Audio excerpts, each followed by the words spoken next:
Il nous est arrivé au cours de ces dernières années de ne pas pouvoir proposer aux élèves de temps de récréation en extérieur, faute de pouvoir leur offrir un environnement adéquat. C'est une des problématiques qui touche le collège Jacques Prévert, le réchauffement climatique.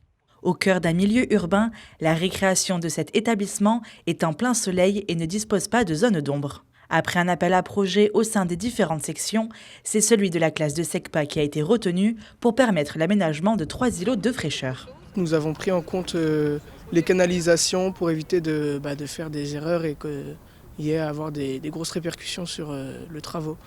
Et aussi, nous avons regardé pour la forme de l'îlot, pour la convenance pour les élèves, s'il y avait plus de place, et l'inclinaison de l'îlot pour éviter qu'il y ait des flaques d'eau qui se créent dans les endroits où il n'y a pas d'écoulement. Je suis vraiment très fier parce que je me dis, c'est moi, je l'ai fait avec ma classe, on a de quoi être fier, on a arrangé la cour, il y aura un peu plus d'espace d'ombre et un peu plus d'espace vert. Accompagnés de leurs enseignants, mais aussi d'une professionnelle extérieure à l'établissement, les élèves ont pendant 2 ans étudié, observé et conceptualisé le projet. Ils ont également choisi les végétaux qui prendront place au centre de leur îlot.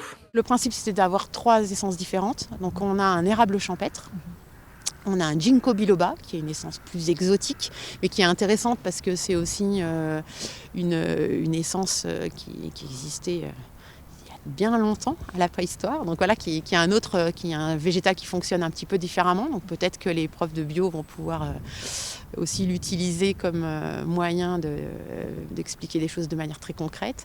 Et le dernier, c'est un poirier, donc un poirier mais ornemental. Le constat a été fait il y a plusieurs années maintenant. En période très chaude, les collégiens ne pouvaient pas profiter de cet espace de sociabilisation et de convivialité, alors pourtant aménagé de bancs et de tables. Pour nous, c'est un très beau projet, je pense surtout pour les élèves, ça donne beaucoup de sens à ce qu'ils peuvent faire au collège.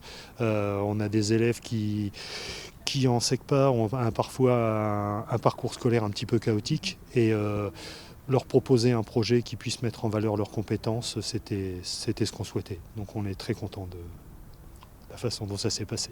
Maintenant que les îlots ont été inaugurés, les élèves vont devoir encore attendre l'installation des bancs autour des arbres ainsi que leur développement avant d'en profiter pleinement.